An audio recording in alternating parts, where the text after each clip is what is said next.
السلام علیکم ورحمۃ اللہ وبرکاتہ۔ آج ہم سورہ النحل کی آیت نمبر 84 سے شروع کریں گے۔ اعوذ باللہ السمیع العلیم من الشیطان الرجیم، بسم اللہ الرحمن الرحیم۔ وَيَوْمَ نَبْعَثُ مِن كُلِّ أُمَّةٍ شَهِيدًا، اور جس دن ہم اٹھا لائیں گے ہر امت میں سے گواہوں کو۔ ثم لا يؤذن للذین کفروا ولا هم یستعتبون، پھر نہیں اجازت دی جائے گی کفر کرنے والے لوگوں کو اور نہ ہی ان کو توبہ کی اجازت دی جائے گی۔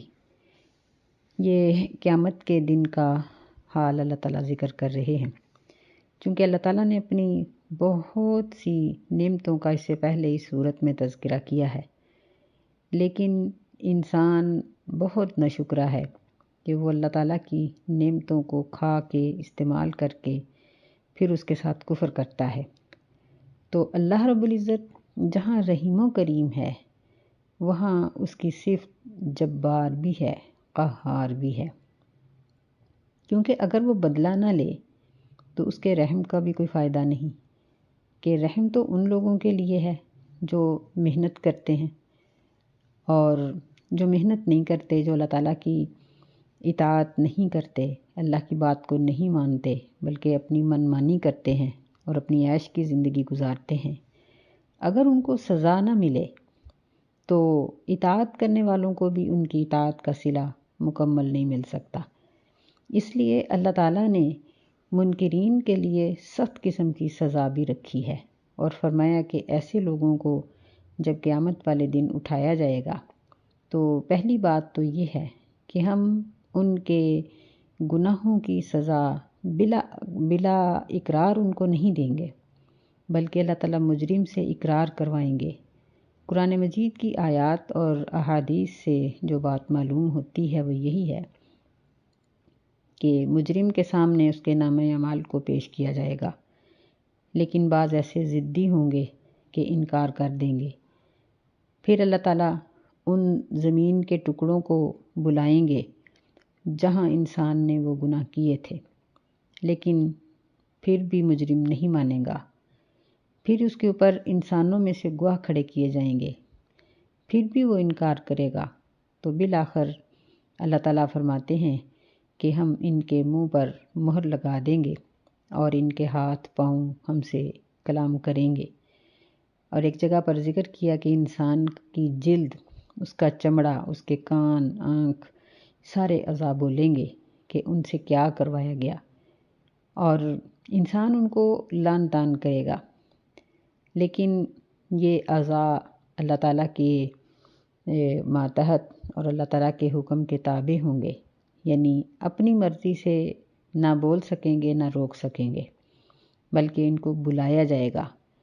اور وہ یہی بات اس وقت کہیں گے کہ انطقنا اللہ الذی انطق کل شیء، کہ اس ذات نے ہمیں بلایا ہے جس نے ہر چیز کو بولنے کی طاقت دی ہے، یعنی انسان کے اعضاؤں کا بولنا یا کسی بات کو چھپانا ان کے بس میں نہیں ہوگا۔ تو پھر مجرم اس کا اقرار کر لے گا، تو پھر ایسی صورت میں ان کو کسی قسم کی توبہ کی اجازت نہیں دی جائے گی۔ استغفر اللہ۔ وَإِذَا رَأَى الَّذِينَ ظَلَمُوا الْعَذَابَ فَلَا يُخَفَّفُ عَنْهُمْ وَلَا هُمْ يُنظَرُونَ، اور جب ظالم لوگ عذاب کو دیکھیں گے بس ان سے وہ ہلکا نہیں کیا جائے گا، نہ ہی ان کو کسی قسم کی ڈھیل یا مہلت دی جائے گی، یعنی ایک لمحہ کے لیے بھی ان کو مہلت نہیں ملے گی، کیونکہ دنیا میں جب وہ نافرمانی کرتے تھے تو اس وقت وہ نافرمانی بھی بلا مہلت ہی کرتے تھے، بلا وقفہ کرتے جاتے تھے۔ تو اللہ تعالیٰ قیامت والے دن بھی ان کو جہنم میں کسی قسم کی کوئی ان کو رعایت نہیں دیں گے۔ وَإِذَا رَأَى الَّذِينَ أَشْرَكُوا شُرَكَاءَهُمْ، اور جب شرک کرنے والے لوگ دیکھیں گے اپنے شریکوں کو، قَالُوا رَبَّنَا هَؤُلَاءِ شُرَكَاؤُنَا الَّذِينَ كُنَّا نَدْعُو مِن دُونِكَ، تو وہ کہیں گے کہ اے ہمارے رب، یہ ہیں ہمارے شریک جن کو ہم پکارتے رہے من دونک تیرے علاوہ، فَأَلْقَوْا إِلَيْهِمُ الْقَوْلَ إِنَّكُمْ لَكَاذِبُونَ، پس وہ ان کی طرف بات کو الٹا دیں گے، ڈال دیں گے، رد کر دیں گے کہ بے شک تم ہی جھوٹے ہو۔ یہاں ایک تو مطلب یہ ہے کہ یہ شرکاء جو اپنی عبادت کا انکار کر رہے ہوں گے وہ اللہ کے ڈر اور خوف کی وجہ سے مکر جائیں گے کہ ہم نے نہ تمہیں عبادت کا کہا تھا اور نہ ہی تم نے ہماری عبادت کی۔ حالانکہ دنیا میں اس طرح کے لوگ سجدے بھی کرواتے رہے، نذر و نیاز بھی قبول کرتے رہے، اللہ تعالیٰ کے خلاف اپنے احکامات بھی منواتے رہے، لیکن قیامت والے دن یہ انکار کر دیں گے۔ یا پھر اس سے مراد وہ لوگ ہیں جنہوں نے لوگوں کو اپنی عبادت کا نہیں کہا بلکہ لوگوں نے خود ہی ان کی عبادت کی، جس طرح سیدنا علی رضی اللہ تعالیٰ عنہ ہیں،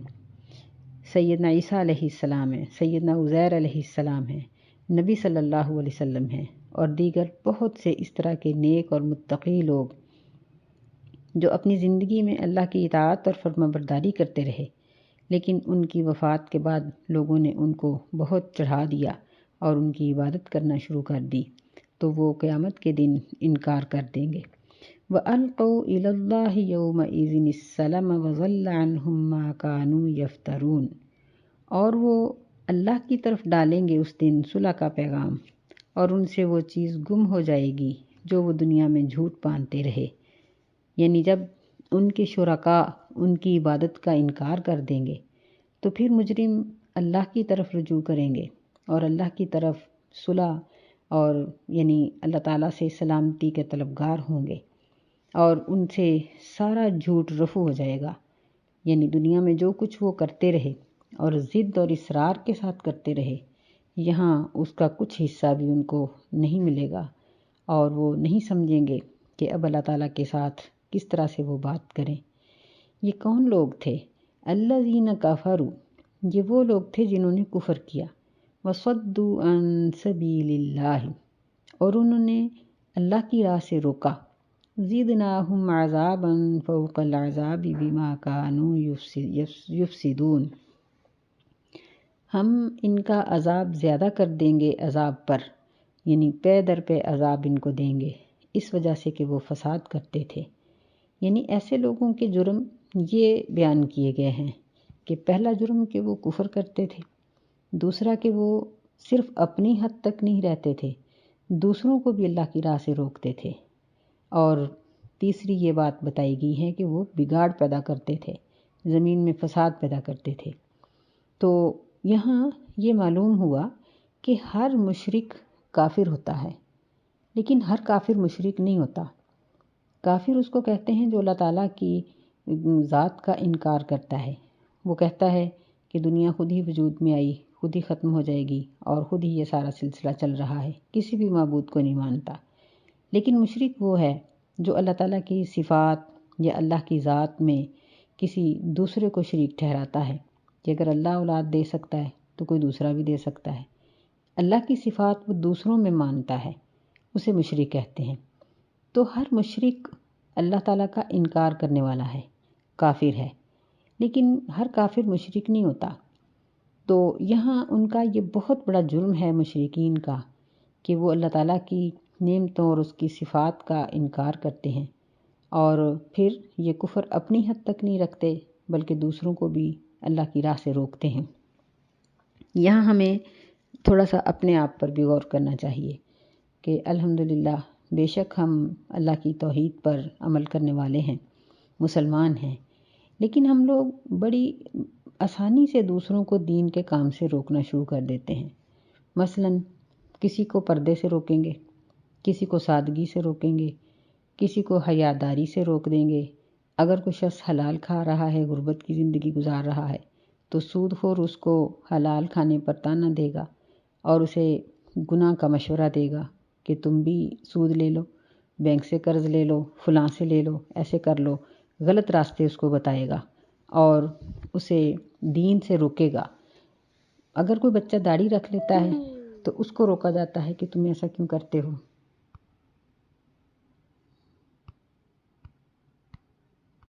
تو ہمیں اپنے آپ پر غور کرنا چاہیے کہ یہ چیز ہمارے اندر نہیں آنی چاہیے۔ فرمایا زدناہم عذابا فوق العذاب، اللہ کی راہ سے روکنے والوں کو پے در پہ عذاب دیا جائے گا، اس وجہ سے کہ انہوں نے اللہ تعالیٰ کے قانون کو بگاڑ دیا، اللہ کے دین کے اندر انہوں نے فساد برپا کرنے کی کوشش کی، اللہ کی نافرمانی کی اور زمین پر اللہ کے نظام کو خراب کر دیا۔ وَيَوْمَ نَبْعَثُ فِي كُلِّ أُمَّةٍ شَهِيدًا عَلَيْهِمْ مِنْ أَنفُسِهِمْ، اور جس دن اٹھا لائیں گے ہم ہر امت پر گواہ ان کے اپنے ہی لوگوں میں سے، وَجِئْنَا بِكَ شَهِيدًا عَلَى هَؤُلَاءِ،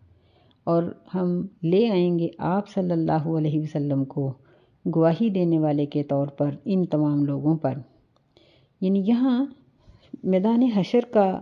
اللہ تعالیٰ نے نقشہ کھینچا ہے کہ وہاں کئی قسم کی گواہی ہوگی۔ اللہ تعالیٰ ساری امتوں سے اس بات کی گواہی لیں گے کہ کیا ان کے نبیوں نے ان کو اللہ کا حکم پہنچا دیا؟ پھر نبیوں سے پوچھیں گے کہ تمہاری امتوں نے تمہیں کیا جواب دیا؟ پھر ان کے جواب کے اوپر اس چیز کی گواہی ہوگی کہ امت کے لوگ کیا بول رہے ہیں اور نبی کیا فرما رہے ہیں، اور یہ گواہی لوگوں کی تسلی کے لیے ہوگی، کیونکہ اللہ تعالیٰ تو اب بھی جانتے ہیں اور اس وقت بھی جانتے ہوں گے۔ اللہ کے لیے تو یہ بات کوئی بھی اللہ کی لا علمی میں ہے ہی نہیں، ہر چیز اللہ کے علم میں ہے۔ تو لوگوں پر لوگوں کو گواہ بنایا جائے گا، کیونکہ مجرم کے اقرار کے بغیر اللہ تعالیٰ اس کو سزا نہیں دیں گے، یہ انصاف کے خلاف ہے۔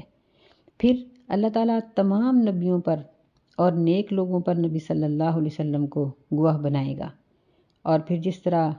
19ویں پارے میں اس بات کا ذکر آتا ہے کہ اللہ فرماتے ہیں کہ قیامت کے دن وقال الرسول، کہ رسول یہ کہیں گے کہ اے اللہ میری اس قوم نے قرآن کو چھوڑ دیا تھا۔ وقال الرسول یا رب ان قوم اتخذوا هذا القرآن مہجورا، کہ نبی صلی اللہ علیہ وسلم ان لوگوں کے خلاف گواہی دیں گے جنہوں نے آپ کی امت میں سے قرآن کو لاگو نہیں کیا اور اس کے احکامات کو کی کتابوں پر عمل نہیں کیا۔ تو فرمایا کہ نبی علیہ السلام کی گواہی سب سے بڑی ہوگی۔ آپ صلی اللہ علیہ وسلم انبیاء پر بھی گواہی دیں گے، اپنی امت کے اور پہلی امتوں کے نیک لوگوں پر بھی گواہی دیں گے اور برے لوگوں پر بھی گواہی دیں گے۔ وَنَزَّلْنَا عَلَيْكَ الْكِتَابَ تِبْيَانًا لِكُلِّ شَيْءٍ، اور ہم نے نازل کی آپ صلی اللہ علیہ وسلم پر ایسی کتاب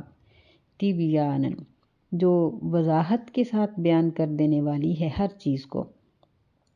وَهُدًى وَرَحْمَةً وَبُشْرَى لِلْمُسْلِمِينَ، اور یہ ہدایت کا سبب ہے اور رحمت کا سبب ہے اور خوشخبری ہے یہ مسلمانوں کے لیے۔ یعنی قرآن مجید میں اللہ تعالیٰ نے ہر چیز کو کھول کر بیان کر دیا ہے، صرف یہ ہے کہ اس کو سمجھنے کی ضرورت ہے۔ اللہ تعالیٰ نے اس میں معاشرتی چیزیں، معاملات کے بارے میں، اخلاقیات کے بارے میں، عبادات کے بارے میں، اسی طرح اللہ تعالیٰ کی اطاعت اور فرمانبرداری کے بارے میں ہر چیز کو مکمل طور پر بیان کر دیا ہے، اور اسے مسلمانوں کے لیے راہ دکھانے والی کتاب بنایا اور اسے اللہ تعالیٰ کی رحمت کے نازل ہونے کا سبب بنایا ہے۔ وَبُشْرَى لِلْمُسْلِمِينَ، یہ ان لوگوں کے لیے بشارت ہے، خوشخبری ہے جو اللہ کے سامنے مطیع اور فرمانبردار ہو جاتے ہیں۔ یعنی بشارت صرف انہی لوگوں کے لیے ہے جو اللہ کے سامنے اطاعت کا اظہار کرتے ہیں۔ اللہ تعالیٰ سے دعا ہے کہ اللہ ہمیں اپنے مطیع اور فرمانبردار بننے کی توفیق عطا فرمائے، اور ہمیں توفیق دے کہ ہم قرآن کو سمجھیں، نبی صلی اللہ علیہ وسلم کی حدیث کو سمجھیں، اور پھر ان دونوں کتابوں کو اپنی زندگی میں لاگو کر کے اپنے آپ کو اللہ کے عذاب سے بچا لیں۔ آمین۔ ان اللہ یأمر بالعدل والإحسان وإیتاء ذی القربى، بے شک اللہ تعالیٰ حکم کرتا ہے عدل کرنے کا اور احسان کرنے کا اور اقربا کو دینے کا، وَيَنْهَى عَنِ الْفَحْشَاءِ وَالْمُنْكَرِ وَالْبَغْيِ، اور وہ منع کرتا ہے بے حیائی کے کاموں سے اور برائی سے اور سرکشی کرنے سے۔ یعظکم لعلکم تذکرون، وہ تمہیں نصیحت کرتا ہے تاکہ تم نصیحت پکڑو، یعنی اللہ تعالیٰ تمہیں ایسا کرنے کی نصیحت کرتا ہے۔ اس آیت مبارکہ میں اللہ تعالیٰ نے تین چیزوں کا حکم دیا ہے، اور تین ہی چیزوں سے اللہ تعالیٰ نے ہمیں منع کیا ہے۔ جن چیزوں کا حکم دیا ہے ان میں سر فہرست ہے عدل۔ عدل کا معنی یہ ہوتا ہے انصاف کرنا، یعنی کسی شخص کو اس کا پورا حق دے دینا، جو اس کا حق بنتا ہے اس کو دے دینا۔ یا مثلاً اگر کوئی کسی کے درمیان فیصلہ کر رہا ہے تو وہاں بھی انتہائی انصاف کے ساتھ فیصلہ کرے۔ اور اللہ تعالیٰ کے بارے میں عدل یہ ہے کہ اللہ تعالیٰ کو ان صفات کا متصف ٹھہرایا جائے جو اس میں پائی جاتی ہیں، اور جو چیزیں اللہ تعالیٰ کی شایان نشان نہیں ہیں ان سے رکا جائے۔ اسی طرح انسانوں کے بارے میں بھی عدل یہ ہے کہ ان کے حقوق پورے کیے جائیں اور ان کے ساتھ کسی قسم کی ظلم اور زیادتی نہ کی جائے۔ دوسرا فرمایا کہ احسان کرنے کا اللہ تعالیٰ حکم دیتے ہیں۔ احسان کا مطلب یہ ہوتا ہے کہ کسی کام کو بہت اچھی طرح سے کرنا، جس طرح حدیث جبریل میں اس کی وضاحت آتی ہے کہ نبی صلی اللہ علیہ وسلم نے جب سوال کیا تھا تو سیدنا جبریل علیہ السلام نے جواب دیا تھا کہ احسان کا مطلب یہ ہے کہ ان تعبد اللہ کأنک تراہ، کہ اس طرح سے تم عبادت کرو کہ جس طرح تم اللہ تعالیٰ کو دیکھ رہے ہو۔ فَإِن لَمْ تَكُنْ تَرَاهُ فَإِنَّهُ يَرَاكَ، اگر یہ مقام حاصل نہ ہو سکے تو کم از کم یہ ذہن میں رکھو کہ میں جو بھی کر رہی ہوں، نماز پڑھ رہی ہوں یا صدقہ خیرات یا کوئی بھی نیکی کر رہی ہوں، تو مجھے اللہ تعالیٰ دیکھ رہا ہے۔ یعنی جب مالک دیکھ رہا ہو تو پھر خادم بہت اچھے طریقے سے کام کرتا ہے۔ تو اس لیے اللہ تعالیٰ کو دیکھنے کا تصور ذہن میں لانا چاہیے کہ اللہ مجھے دیکھ رہا ہے یا میں اللہ کو دیکھ رہی ہوں، یعنی میرے سامنے ہے، میں مالک کے سامنے کام کر رہی ہوں۔ تو اللہ تعالیٰ نے احسان کا حکم والدین کے لیے بھی دیا، اقرباء کے لیے بھی دیا، اور احسان کرنے والوں کی بڑی فضیلت بھی بیان کی ہے کہ ان اللہ یحب المحسنین، ان رحمت اللہ قریب من المحسنین، ان اللہ لمع المحسنین۔ تو یعنی احسان کرنے والوں کو اللہ تعالیٰ کا قرب اور اس کی رحمت اور اس کا ساتھ حاصل ہو جاتا ہے۔ تیسرا حکم دیا ہے یہاں ایتاء ذی القربہ۔ اگرچہ اقرباء کو دینے کا حکم جو تھا وہ احسان میں بھی آ چکا تھا، لیکن یہاں اس کی خاص طور پر تاکید کی گئی ہے کہ اقرباء کو دیا جائے۔ بعض لوگ اقرباء کو چھوڑ کر دوسروں کے اوپر صدقہ و خیرات کرتے ہیں، تو نبی صلی اللہ علیہ وسلم نے فرمایا کہ اقرباء پر جو صدقہ کیا جاتا ہے اس کا دوہرا اجر ہے۔ اور پھر تین برائیوں سے منع کیا۔ پہلی برائی ہے فحشاء، یعنی ایسی برائی، ایسا گناہ جو حد سے بڑھا ہوا ہو، جس طرح زناکاری ہے۔ پھر اس کے بعد فرمایا کہ منکر ایسی بھی برائی کو کہتے ہیں کہ جو فطرتاً اچھی نہیں لگتی، فطرت کے خلاف ہے۔ بغی یعنی کسی پر ظلم اور زیادتی کرنا، جس طرح زبان درازی کرنا یا ہاتھ سے کسی پر ظلم کرنا یا کسی کا مال چھین لینا وغیرہ۔ تو یہ تینوں بھلائیاں یعنی عدل، احسان اور اقرباء کو دینا، اور اسی طرح تینوں برائیاں جس طرح یعنی فحشاء، منکر اور بغی، یہ تمام نیکیوں کا اور تمام برائیوں کا مجموعہ ہے۔ یعنی امر بالمعروف اور نہی عن المنکر کے بارے میں یہ آیت قرآن مجید کی جامع آیت ہے کہ اللہ تعالیٰ نے ان تین لفظوں میں تمام کاموں کے کرنے والے کاموں کا حکم دیا ہے، اور جن کاموں سے بچنا چاہیے تھا ان سے بچنے کی تاکید کر دی ہے۔ تو اس لحاظ سے دیکھا جائے تو عدل کا تعلق انسان کے پہلے اپنے آپ تک ہوتا ہے، پھر جب وہ احسان کرتا ہے تو اس کے جو قریب لوگ ہوتے ہیں وہ بھی اس سے مستفید ہو جاتے ہیں، اور جب وہ اقرباء کو دیتا ہے تو پھر اس کی نیکی دور دور تک پھیل جاتی ہے۔ اسی طرح فحشاء کا تعلق انسان کے اپنے ساتھ ہوتا ہے، مثلاً کوئی جھوٹ بولتا ہے یا کوئی دغا فریب کرتا ہے تو اس کا اپنا ہی نقصان ہے۔ پھر جب وہ گناہ میں اس سے آگے بڑھتا ہے، کسی دوسرے کو تھوڑا نقصان پہنچاتا ہے تو اسے منکر کہتے ہیں۔ جب اس کی برائی عام لوگوں میں پھیلنی شروع ہو جاتی ہے تو پھر اسے بغی کہتے ہیں۔ سرکشی یعنی یہ خاندان میں بھی ہوتی ہے، گھر میں بھی ہوتی ہے، اور دین کے بارے میں بھی ہوتی ہے، حکومت کے معاملے میں بھی ہوتی ہے، اور ہر جگہ پر اس سرکشی کو برا ہی سمجھا گیا ہے۔ تو فرمایا کہ اللہ تعالیٰ تمہیں اس لیے یہ نصیحت کرتا ہے کہ تم اچھے طرح سے نصیحت پکڑ لو۔ وَأَوْفُوا بِعَهْدِ اللَّهِ إِذَا عَاهَدتُّمْ وَلَا تَنقُضُوا الْأَيْمَانَ بَعْدَ تَوْكِيدِهَا، اور تم اللہ کے وعدے کو پورا کرو جب تم عہد کرو، اور تم اپنی قسموں کو نہ توڑو بعد توکیدها، ان کے پکا ہو جانے کے بعد۔ وَقَدْ جَعَلْتُمُ اللَّهَ عَلَيْكُمْ كَفِيلًا، اور تحقیق تم نے اللہ کو اپنے اوپر کارساز بنا لیا ہے۔ ان اللہ یعلم ما تفعلون، بے شک اللہ تعالیٰ اس چیز کو جانتا ہے جو تم کرتے ہو۔ تو یہاں امر بالمعروف اور نہی عن المنکر کو مجموعی طور پر بیان کرنے کے بعد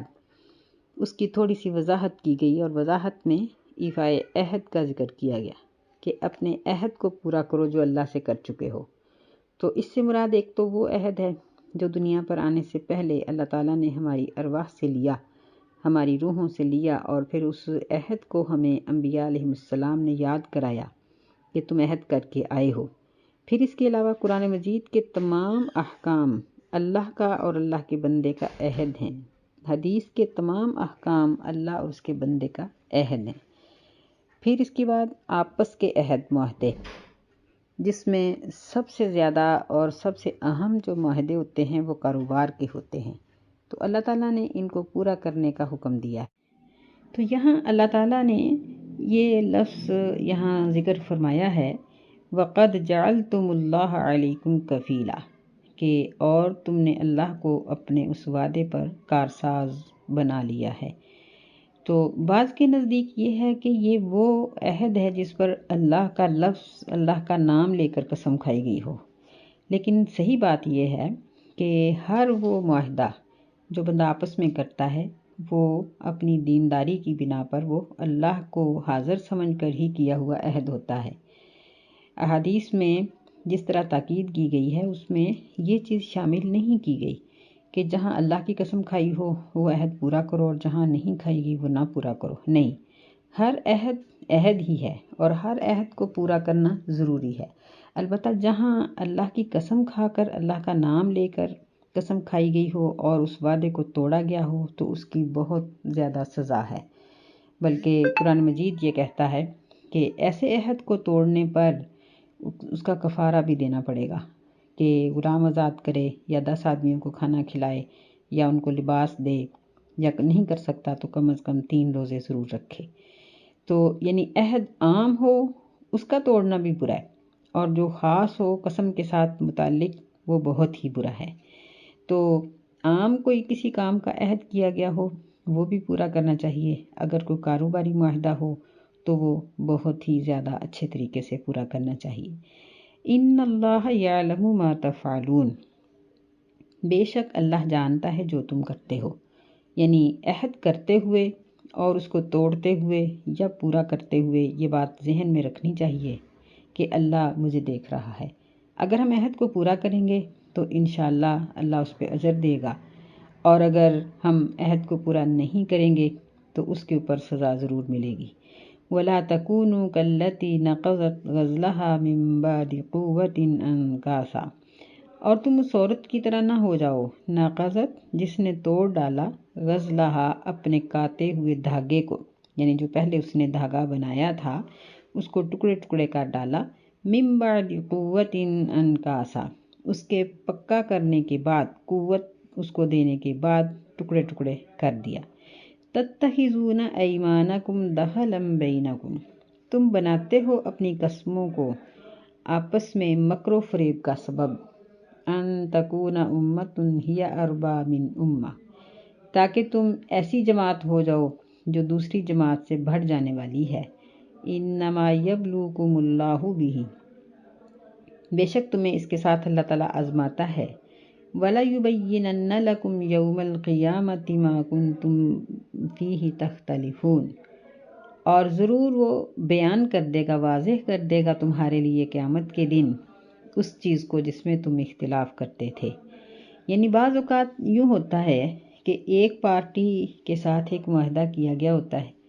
اور ایک کارخانے والا اس معاہدے کے مطابق مال تیار کر لیتا ہے،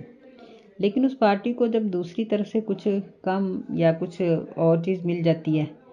تو وہ اس عہد کو توڑ دیتے ہیں،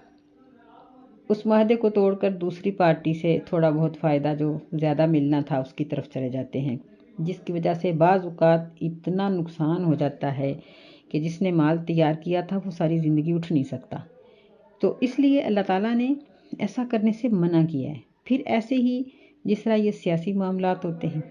اس میں بھی اپنے نفع کی خاطر ایک شخص سے معاہدہ توڑ کر دوسرے کے ساتھ کر لینا، یہ شرعی طور پر بہت ہی برا سمجھا گیا ہے۔ تو مسلمان کے یہ لائق نہیں کہ وہ اپنے نفع کی خاطر کسی دوسرے کو نقصان پہنچائے، بلکہ مسلمان تو وہ ہوتا ہے جو دوسرے کو نقصان سے بچانے کے لیے خود برداشت کر لیتا ہے۔ اس لیے اللہ تعالیٰ نے یہاں یہ فرمایا کہ اپنی قسموں کو مکر و فریب کا ذریعہ نہ بناؤ۔ اس کا ایک مطلب یہ بھی ہے کہ غلط مال کو قسم کے ساتھ بیچ دینا اور زیادہ منافع اٹھانے کی کوشش کرنا۔ نبی صلی اللہ علیہ وسلم نے ایسے شخص کو بہت ہی برا قرار دیا ہے جو جھوٹی قسم کھا کر اپنا مال بیچتا ہے، اور فرمایا کہ قیامت والے دن ایسے شخص کے ساتھ اللہ تعالیٰ خود جھگڑا کریں گے کہ جس نے جھوٹی قسم کھا کر اپنا مال بیچا اور اس مال میں وہ فوائد نہیں تھے جو اس نے بیان کر دیے۔ تو یہاں بھی اللہ تعالیٰ یہی بات ذکر کر رہے ہیں کہ قیامت کے دن وہ تمہارے لیے اس بات کو واضح کر دے گا جس میں تم نے اختلاف کیا تھا۔ وَلَوْ شَاءَ اللَّهُ لَجَعَلَكُمْ أُمَّةً وَاحِدَةً، اور اگر اللہ تعالیٰ چاہتا تو ضرور بنا دیتا تم سب کو ایک ہی جماعت۔ وَلَٰكِن يُضِلُّ مَن يَشَاءُ وَيَهْدِي مَن يَشَاءُ، اور لیکن وہ گمراہ کرتا ہے جس کو چاہتا ہے اور ہدایت دیتا ہے جس کو چاہتا ہے، یعنی جس کو وہ گمراہ دیکھتا ہے اس کے بارے میں وہ گمراہی کی مہر لگاتا ہے، اور جس کے دل میں اللہ تعالیٰ ہدایت دیکھتا ہے اس شخص کو ہدایت اللہ عطا کر دیتا ہے۔ وَلَتُسْأَلُنَّ عَمَّا كُنتُمْ تَعْمَلُونَ، اور ضرور تم سے سوال کیا جائے گا اس کے بارے میں جو تم عمل کرتے تھے۔ یعنی اگر اللہ چاہتا تو سارے لوگ ایک ہی معیار کے، ایک ہی مقام کے ہوتے، لیکن کوئی مال دینے والا ہے، کوئی لینے والا، کوئی وعدہ کرنے والا، کوئی وصول کرنے والا، کوئی امیر ہے، کوئی غریب ہے، کوئی کمزور ہے، کوئی طاقتور ہے۔ تو ان چیزوں میں ہماری آزمائش ہے۔ اگر ہم ایک شخص کو کمزور سمجھ کر اس کے اوپر غلط قسم کا دباؤ ڈالنے کی کوشش کریں گے، یا اس کے ساتھ کوئی عہد شکنی کر کے اس کو نقصان پہنچانے کی کوشش کریں گے، یا کہیں گے کہ یہ ہمارا کیا بگاڑ لے گا، تو ایسا کرتے وقت یہ بات یاد رکھنی چاہیے کہ عہد کا معاملہ اللہ کے ساتھ ہے، اس کا جواب ہم اللہ کو دیں گے۔ فرمایا وَلَا تَتَّخِذُوا أَيْمَانَكُمْ دَخَلًا بَيْنَكُمْ، اور تم نہ پکڑو اپنی قسموں کو مکر و فریب کا سبب آپس میں۔ فَتَزِلَّ قَدَمٌ بَعْدَ ثُبُوتِهَا، پس پھسل جائے گا قدم مضبوط ہونے کے بعد۔ یعنی اگر تم مکر و فریب کے لیے قسمیں کھاؤ گے اور دوسروں کو دھوکہ دینے کے لیے ایسا کرو گے تو پھر قدم میں مضبوطی نہیں آئے گی، یعنی کامیابی نہیں آئے گی، بلکہ اس میں ناکامی آ جائے گی، حالات بگڑ جائیں گے۔ تو یہ قسمیں بعض اوقات آپس کی رشتہ داریاں اور تعلق داریاں بنانے کے لیے بھی کھائی جاتی ہیں، بعض اوقات لینے دینے کے معاملے میں بھی قسمیں کھائی جاتی ہیں۔ تو ہر قدم پر اس بات کا خیال رکھنا چاہیے۔ فرمایا وَتَذُوقُوا السُّوءَ بِمَا صَدَدتُّمْ، اور تم اس برائی کو چکھو گے جو تم نے بِمَا صَدَدتُّمْ عَن سَبِيلِ اللَّهِ، جو تم نے اللہ کی راہ سے روکنے کے بارے میں کی، یعنی جو گناہ تم نے اللہ کی راہ سے روکنے کے لیے کیا، اس کی جو برائی ہے، اس کا جو برا انجام ہے وہ تم چکھ لو گے۔ وَلَكُمْ عَذَابٌ عَظِيمٌ، اور تمہارے لیے بہت بڑا عذاب ہے، یعنی صرف آخرت میں ہی نہیں، ایسا شخص دنیا میں بھی عذاب میں مبتلا ہو جاتا ہے۔ ایک تو اس کو ذلت اور رسوائی ملتی ہے، دوسرا ایسا شخص جو جھوٹی قسمیں کھاتا ہے اور جھوٹے عہد کرتا ہے اور وعدہ پورا نہیں کرتا تو اس کے اوپر کوئی اعتبار بھی نہیں کرتا، تو دنیا میں اس کو یہ بھی ایک سزا کے طور پر ہی ہے، اور آخرت کا عذاب اس کے علاوہ۔ وَلَا تَشْتَرُوا بِعَهْدِ اللَّهِ ثَمَنًا قَلِيلًا، اور تم نہ بیچو اللہ کے عہد کو تھوڑی قیمت میں۔ یہاں تھوڑی قیمت سے مراد دنیا کا فائدہ ہے، کیونکہ چاہے یہ کتنا کثیر ہی ہو، انسان اپنی بس صرف زندگی کے چند دن دنیا کی چیزوں سے فائدہ اٹھا سکتا ہے۔ تو فرمایا کہ دنیا کے چھوٹے سے فائدے کی خاطر اللہ کے عہد کو مت بیچو۔ انما عند اللہ هو خیر لکم، بے شک جو اللہ کے پاس ہے وہ تمہارے لیے بہتر ہے۔ ان کنتم تعلمون، اگر تم جانتے ہو تو یہ معاہدے ہماری زندگی میں قدم قدم پر آتے ہیں۔ نکاح کے وقت میاں بیوی کا معاہدہ، اولاد اور ماں باپ کے آپس میں ایک دوسرے کے حقوق کے معاہدے، اسی طرح بہنوں بھائیوں کے آپس میں معاہدے، رشتہ داروں کے معاہدے، ان کے جو حقوق اور ان کے تعلقات، یہ سب چیزیں اس میں آ جائیں گی۔ تو فرمایا کہ تم دنیا کے فائدے کی خاطر ان آخرت کے فائدوں کو مت چھوڑو۔ ما عندکم ینفد وما عند اللہ باق، جو تمہارے پاس ہے وہ ختم ہو جانے والا ہے، اور جو اللہ کے پاس ہے وہ باقی رہنے والا ہے۔ وَلَنَجْزِيَنَّ الَّذِينَ صَبَرُوا أَجْرَهُمْ بِأَحْسَنِ مَا كَانُوا يَعْمَلُونَ، اور ہم ضرور بدلہ دیں گے ان لوگوں کو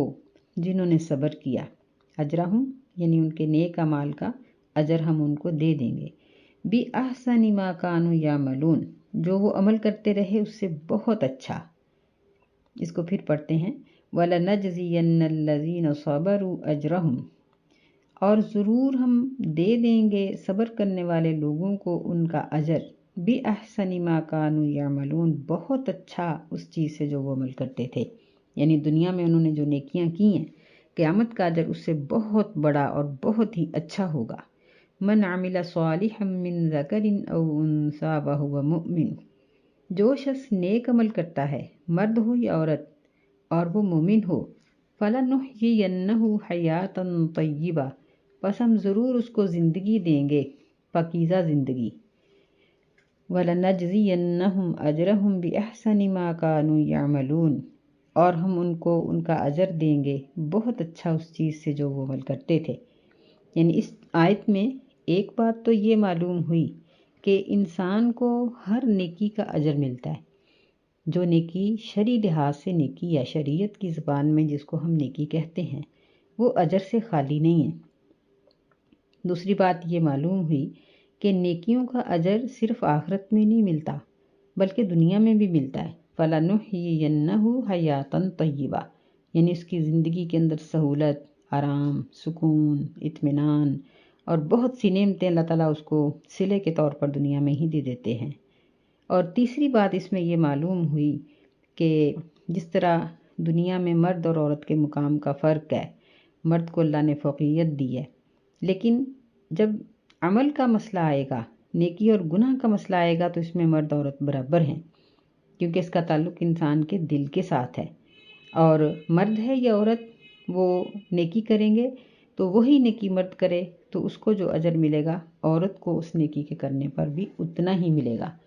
اور پھر جو آخرت کا اجر ہے وہ دنیا کے اجر سے بہت اچھا ہے، یعنی وہ جنت جس کا نبی علیہ السلام نے فرمایا کہ کسی آنکھ نے دیکھی ہی نہیں، اور کسی کان نے اس کی آوازوں کو، اور وہاں جو اللہ تعالیٰ نے ساز رکھے ہوئے ہیں وہ سنے ہی نہیں، کسی آنکھ نے وہاں کی نعمتوں کو دیکھا ہی نہیں، کسی دل پر کھٹکا ہی نہیں، کسی کے دل میں خیال ہی نہیں آیا کہ وہاں کیا ہوگا جو اللہ تعالیٰ عطا کر دے گا۔ فَإِذَا قَرَأْتَ الْقُرْآنَ فَاسْتَعِذْ بِاللَّهِ، اور جب آپ قرآن مجید پڑھیں، فَاسْتَعِذْ بِاللَّهِ مِنَ الشَّيْطَانِ الرَّجِيمِ، تو پناہ مانگو اللہ تعالیٰ کی شیطان مردود سے، کیونکہ پیچھے عہد، معاہدے اور عمل صالح اور عمل سوء کا ذکر ہو رہا ہے۔ تو انسان سے برا کام شیطان کرواتا ہے اور نیک کام اللہ تعالیٰ کرواتا ہے۔ نیکیوں میں سے سب سے بڑی نیکی قرآن مجید کا پڑھنا ہے، اور برائیوں میں سے سب سے بڑی برائی شیطان کی اطاعت ہے۔ تو اس لیے فرمایا کہ جب آپ نیک کام شروع کریں، قرآن کی تلاوت شروع کریں، تو اعوذ باللہ من الشیطان الرجیم ضرور پڑھ لیں۔ یعنی قرآن مجید کی تلاوت جب بھی شروع کی جائے گی تو اس کے شروع میں تعوذ ضرور پڑھا جائے گا، بسم اللہ بھی پڑھ لیں، اور اگر بسم اللہ وہاں نہیں لکھی ہوئی کسی صورت کے درمیان سے ہم شروع کر رہے ہیں تو پھر صرف اعوذ باللہ پڑھنا بھی کافی ہو جائے گا، تعوذ ضرور پڑھ لینا چاہیے۔ انہ لیس لہ سلطان علی الذین آمنوا، بے شک اس کو نہیں ہے غلبہ حاصل ان لوگوں پر جو ایمان لائے، وعلی ربہم یتوکلون، اور وہ اپنے رب پر توکل کرتے ہیں۔ انما سلطانہ علی الذین یتولونہ، بے شک اس کا غلبہ ان لوگوں پر ہے جو اس کو دوست بناتے ہیں، والذین ہم بہ مشرکون، اور ان لوگوں پر ہے جو اس کو اللہ کا شریک بنانے والے ہیں۔ تو نبی صلی اللہ علیہ وسلم سے یہ بات واضح ہے کہ ہر انسان کے ساتھ شیطان ہوتا ہے۔ نبی صلی اللہ علیہ وسلم نے جب یہ ذکر کیا تو صحابہ نے پوچھا کہ آپ کے ساتھ بھی؟ آپ نے فرمایا ہاں میرے ساتھ بھی شیطان ہے، لیکن اللہ نے میری مدد کی ہے اور وہ مسلمان ہو گیا ہے۔ تو احادیث سے ہمیں یہ بات معلوم ہوتی ہے کہ اگر ایک شخص کوشش کے ساتھ نیکی کرتا جاتا ہے، برائی نہیں کرتا، تو اس کا شیطان کمزور ہوتا جاتا ہے، پھر اس کی اتنی قوت نہیں ہوتی کہ وہ ہمیں نیکی کے کام سے ہٹا سکے، نہیں، بلکہ ہم نماز کا ارادہ کریں گے تو فوراً پڑھ لیں گے، صدقے کا ارادہ کریں گے تو فوراً کر دیں گے، سچ بولنے کا ارادہ کریں گے تو سچ بول لیں گے۔ ہمارے لیے نیکی کرنی مشکل نہیں رہتی اور گناہ کرنا مشکل ہو جاتا ہے، اور گناہ کے لیے فرصت نہیں ملے گی، دل نہیں کرے گا، یا اور کوئی رکاوٹ پیدا ہو جائے گی، یہ ساری چیزیں آ جائیں گی، کیونکہ ایسے شخص کا شیطان کمزور ہو چکا ہوتا ہے۔ لیکن جب کوئی شیطان کو مانتا ہے، اس کو دوست بناتا ہے، دوستی کس طرح؟ اس کی پسند کے کام کرتا ہے۔ اس کی پسند کے کام کون سے ہیں؟ جن میں اللہ کی نافرمانی ہے۔ اللہ تعالیٰ نے جن کاموں کو کہا ہے کہ کرو، جب ہم وہ نہیں کریں گے، اور جن کو کہا ہے نہ کرو وہ ہم کریں گے، تو شیطان کی دوستی پکی ہو جائے گی۔ اور شیطان جن کا دوست ہوتا ہے وہ پھر طاقتور ہو جاتا ہے،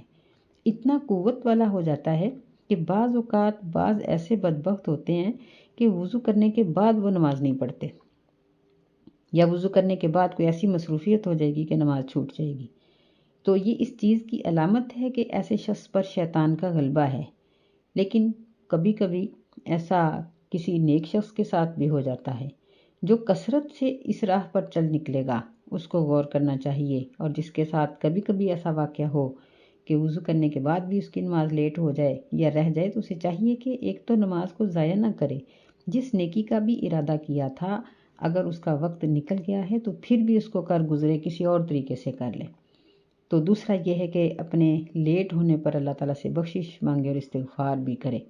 تو اللہ تعالیٰ اس طرح کرنے سے شیطان